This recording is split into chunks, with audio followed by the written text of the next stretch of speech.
Good Morning Business, French Tech.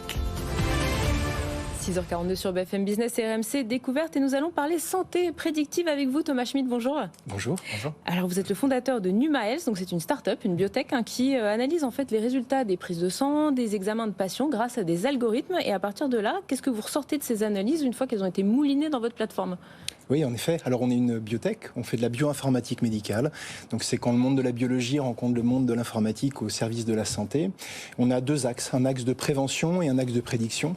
L'axe de prévention, c'est de pouvoir intégrer des résultats de biologie, des données cliniques et des données de votre mode de vie. Et ça intègre une plateforme SaaS. Et une fois que ça intègre des algorithmes, ça va en fait modéliser l'activité de votre physiologie. C'est un peu comme un contrôle technique de voiture en fait.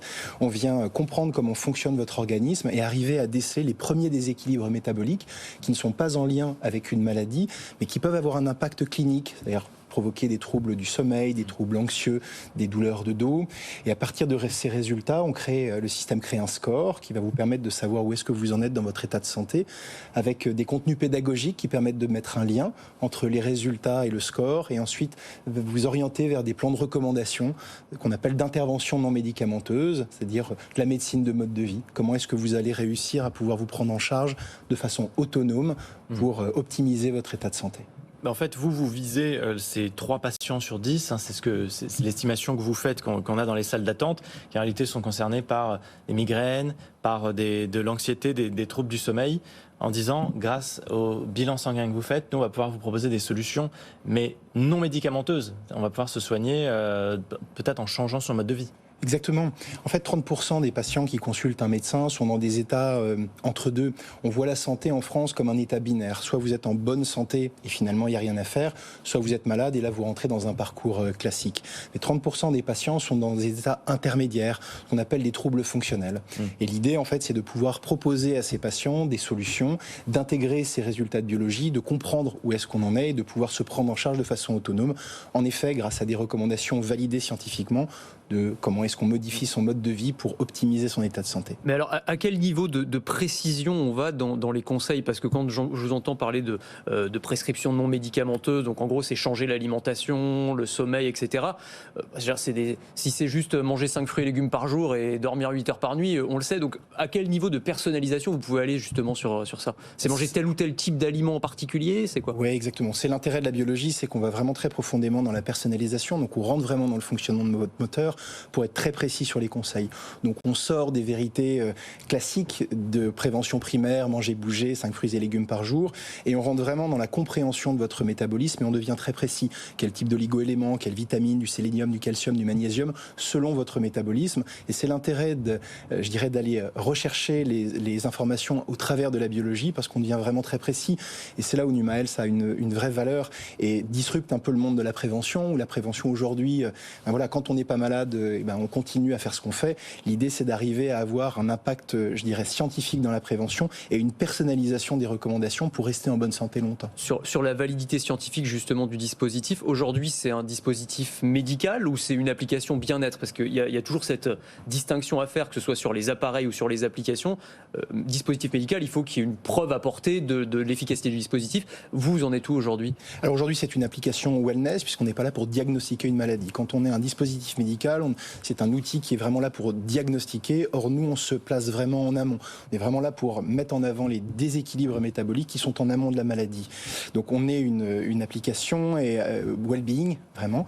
Et là, ensuite, notre deuxième pan de l'entreprise, c'est de la recherche en termes de prédictivité de maladie, où là, on se rentre vraiment dans le protocole des dispositifs médicaux, avec des études cliniques, de la publication, orientée vers les maladies graves, comme le cancer du pancréas et le cancer du sein. Donc, on a vraiment 2 activités dans l'entreprise. Une activité vraiment orientée vers la prévention, où là on n'est pas du tout dans le dispositif médical, et l'aspect vraiment prédictivité, où là on rentre vraiment dans la science et la validation scientifique. C'est ça, vous faites de la prévention pour l'instant, vous visez peut-être plus de prédiction grâce à l'intelligence artificielle. C'est quelque chose aussi que vous utilisez, que vous allez utiliser ? Oui, tout à fait. En fait, on intègre des outils d'intelligence artificielle, de machine learning dans nos algorithmes pour les rendre prédictifs. En fait, il n'y a pas tant de différence entre la prévention et la prédiction. Il n'y a pas de différence de nature. Il y a une différence de degré, c'est-à-dire à quel moment on intervient dans le développement de la maladie. La prévention, on est très très en amont, et puis ensuite quand on se décale un peu, l'idée c'est d'arriver au tout développement de la maladie et d'arriver à mettre en avant des profils à risque.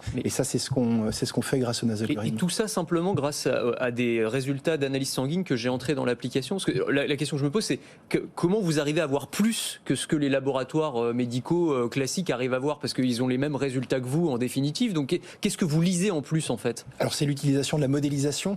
La modélisation, c'est de rendre simple des systèmes complexes.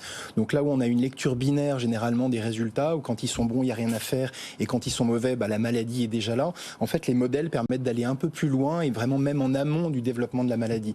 Donc les modèles, c'est vraiment de pouvoir agréger beaucoup de données, pouvoir modéliser un système complexe et d'arriver à prédire en amont du développement de la maladie. Mais alors comment vous ramenez ensuite, parce qu'on se dit si grâce à votre outil on se rend compte que peut-être dans 5 ans, 6 ans je risque de développer un cancer, comment vous ramenez le patient dans le giron médical pour pas le laisser tout seul s'automédicamenter, chercher sur internet des traitements qui ne seront pas des traitements valides? Alors nous on est une entreprise médicale, on a été créé par des médecins, mon cofondateur est médecin. Donc le premier outil c'est un outil à destination des médecins. Donc la partie prévention c'est pour les individus autonomes, vous, moi, n'importe qui souhaite se prendre en charge. La partie prédictivité, ce sont des outils destinés aux médecins, absolument pas aux patients autonomes. C'est dans un cadre médical, Exactement. C'est un médecin qui va l'utiliser. Tout à fait. Vous visez notamment le cancer du pancréas. Est-ce qu'on peut en savoir un peu plus là-dessus? Oui, alors on est vraiment au début de nos recherches, mais on a déjà des preuves de concept qui sont vraiment très intéressantes. Pourquoi? Parce que c'est un cancer évidemment extrêmement grave, compliqué, difficile à diagnostiquer. Grâce à votre solution, on pourrait un jour imaginer mieux l'anticiper. C'est l'objectif. Merci beaucoup. Bonne chance. Merci. Thomas Schmidt, fondateur de Numa Health.